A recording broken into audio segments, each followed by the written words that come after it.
Saya punya kitab Pak Fathul Wahid, diajar Mbah Mun dulu, kitab Al-Husunul Hamidiyah. Itu yang ngarang itu ya kayak kelihatan ngawur, tapi ngawurnya orang alim.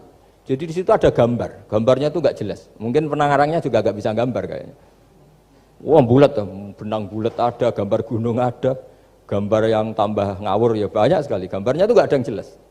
Tapi dari nggak jelas itu beliau bilang gini, gambar yang bulat ini, yang nggak jelas ini, tetap kamu punya rumus kan? Itu dimulai dari satu titik. Mau gambar gedung tingkat 5, mau gambar hutan ada harimaunya, tetap dimulai dari satu titik. Ya alam raya ya seperti itu, mau ada Mars, cek mau ada Jupiter, kayak tetap dimulai dari situ titik. Nah ini namanya nuqtatul wujud, titik kewujudan, yaitu Allah Subhanahu wa Ta'ala. Sehingga ketika kita ngaji, ketika di pesantren dulu, penjelasannya adalah Al-Quran maknanya dipadatkan di Fatihah, Fatihah dipadatkan di Bismillah, katanya Bismillah dipadatkan di titiknya Ba. Nah, titik ba ini dianggap titik awal wujud, bi kana makana wa bi yakunu mayakun. Kira-kira Allah mentitahkan karena saya semuanya yang ada dan karena saya yang mau ada bisa saya adakan. Nah, itu sirinya lah. Jadi menerangkan tauhid itu pakai gambar. Gambarnya keliru sekali lah kalau dalam orang seni mesti melihat nggak seni itu. Karena dia nggak butuh gambarnya, butuh mau menjelaskan bahwa dunia sebanyak ini, bahwa alam raya sebanyak ini tetap dimulai dari satu titik. Nah, sehingga di sini ada tauhid qul huwallahu ahad, Allahus samad, tak terus ya. Nah, saya mohon lewat penjelasan ini ya, baik orang yang ahli teknik maupun ahli medis, ahli apa saja, tolong latihlah memberi penjelasan yang mudah. Sehingga agama ini mudah dicerna. Sehingga kalau ini dijelaskan cara mudah beragama itu jadi gampang. Makanya ciri utama agamanya orang-orang baik itu satu, man radiya billahi robba. Radiya itu senang banget. Kenapa senang banget? Karena memang agama ini nyaman, indah. Jadi datang dengan kebenaran yang mudah dicerna. Coba kalau agama ini datang dengan cara misalnya gini, kamu harus menuhankan ini. Dan kita tahu itu lahirnya di bumi. Kan ada yang ganjel. Kok Tuhan sama buminya dulu, buminya ini gimana ini? Kan pusing. Bu Anda profesor nggak bisa jawab itu. Tapi kalau Tuhan itu adalah yang ada sebelum langit dan bumi kan, ya iyalah masa Tuhan terlambat datangnya kan terus enak gitu, menerimanya itu. Makanya diantara kekalahan Fir'aun berdebat, ya Nabi Musa ya Nabi lah, juga proses ya. Nabi Musa ketika ditanya Fir'aun, wama Rabbul Alamin, Tuhan kamu itu siapa? Jawabnya Nabi Musa, Rabbus samawati wal ardi, yang menuhani langit dan bumi. Itu Fir'aun masih bisa ngeles. Saya jalan-jalan kemana-mana, yang dituhankan saya, berarti yang Tuhan ya saya dong. Ma'alim tulakum min ilahin apa? Ghairi, kata Fir'aun. Soal Tuhan kamu di langit, begini kata Fir'aun. Haman dipanggil, Haman bikinkan piramida yang paling tinggi, saya ingin melihat Tuhannya Musa. Musa bingung kan? Padahal kalau naik piramida nanti Fir'aun pun tidak bisa melihat Allah kan? Wong yang Nabi yang kiai aja gak bisa melihat, apalagi Fir'aun. Padahal celakanya ketika dia tidak melihat Allah, dia akan mengatakan Allah itu tidak ada, ribet kan? Itu penjelasan tentang Tuhan ini sebetulnya sudah absolut lah. Rabbus samawati wal ardi, Tuhannya langit dan bumi. Tapi itu gak ngefek, di perdebatan gak ngefek. Yang ngefek adalah ketika Musa bilang gini, Rabbukum wa rabbu abaikumul awwalin. Sing nuhani buyutem. Wah kaget pengawal-pengawalnya langsung do iman meskipun secara siron, secara rahasia. Ya kalau Fir'aun Tuhan, bapaknya tambah Tuhan kan, mbahnya buyutnya. Akhirnya kata pengawal Fir'aun, geblek tenan Fir'aun.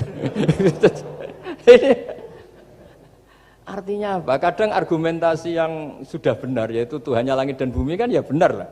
Tapi itu tidak ngefek, di perdebatan tidak ngefek. Yang ngefek adalah ketika Rabbukum wa rabbu abaikumul awwalin, yang nuhani nenek moyang kamu. Orang mulai mikir, kalau Fir'aun itu Tuhan, lalu nenek moyangnya Tuhannya siapa? Jadi ini seninya, makanya diantara syarat Nabi, jadi Nabi itu sidik, amanat, tabligh, fatona.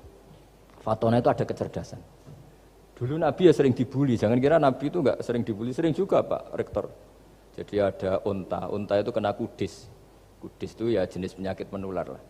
Nabi dengan teori tawakalnya, Nabi itu punya dua teori, kadang pakai teori tawakalnya, kadang pakai teori preventif.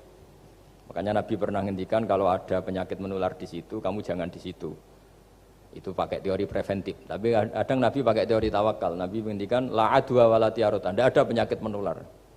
Terus orang-orang yang ya usil lah kira-kira gitu. Ada unta kena kudis dijejerkan yang waras. Ternyata yang waras ikut kudisen lah, ikut sakit. Senang orang ini. Ya Rasulullah, ini saya jejerkan ternyata yang enggak tertular jadi tertular. Padahal engkau bilang enggak ada penyakit menular. Nabi jawabnya lucu. Faman a'dal awwala. Kalau yang pertama ini tertular siapa? Dia dikira Nabi itu kalah karena melihat unta yang kedua. Ternyata Nabi enggak, ketika dipanggil ya Rasulullah ini unta agak gudikan, tak jejerkan yang kudisen, ternyata ikut kudisen. Berarti penyakit itu menular. Tapi Nabi jawabannya faman a'dal awwal. Lalu yang kena penyakit pertama tertular oleh siapa? Wah itu asli dari Allah. Ya maksud saya seperti itu kata Nabi. Nah itu yang dikatakan fatona. Jadi Nabi itu harus punya sifat apa? Fatona. Karena dengan kecerdasan itu Nabi bisa berargumentasi. Kayak tadi, ketika Fir'aun dikatakan Allah yang menuhani langit dan bumi, Fir'aun masih mengklaim dia Tuhan. Karena di mana-mana dia dituhankan. Tapi ketika diingatkan bahwa kamu anak seorang manusia, punya bapak, punya kakek, punya buyut, punya canggah kalau bahasa Jawa. Lalu kalau kamu yang Tuhan, dan Tuhan dimulai Anda, lalu mbah-mbah kamu Tuhannya siapa? Gak bisa jawab kan? Akhirnya banyak punggawa yang saat itu iman. Jadi iman itu bisa menghunjam kepada siapa saja termasuk yang orang-orang topnya Fir'aun. Sehingga ketika Fir'aun rapat Musa harus dibunuh besok, tangkap besok. Sebagian mereka itu membocorkan informasi itu. Datang ke Musa, tadi malam kita ikut rapat, keputusannya Anda dibunuh, maka larilah kamu. Itu barokahnya iman. Artinya ya karena logika Musa lebih masuk akal ya mereka lebih percaya sama Musa. Tapi gara-gara profesi ya tetap kerja lain yang mulai ribet dunia. Ya mulai ribet. Jadi makanya kamu jangan tanya kaifa hukmul mukmin sing yukhfi imanahu, bagaimana hukumnya orang mukmin yang menyembunyikan imannya demi aman. Ya tidak usah kamu jawab. Kalau kamu jawab boleh ini kok kayak pecundang. Kalau kamu jawab haram, pernah terjadi itu. Wa qala rajulun mu'minum min ali fir'auna yaktumu imana. Ini khazanah ya, jadi saya mohon mengkaji Islam itu harus dengan sisi-sisi yang bisa difahami orang pinter juga orang bodoh. Kata Imam Ghazali banyak itu, karena hadatin itu harus difahami orang pinter juga orang bodoh.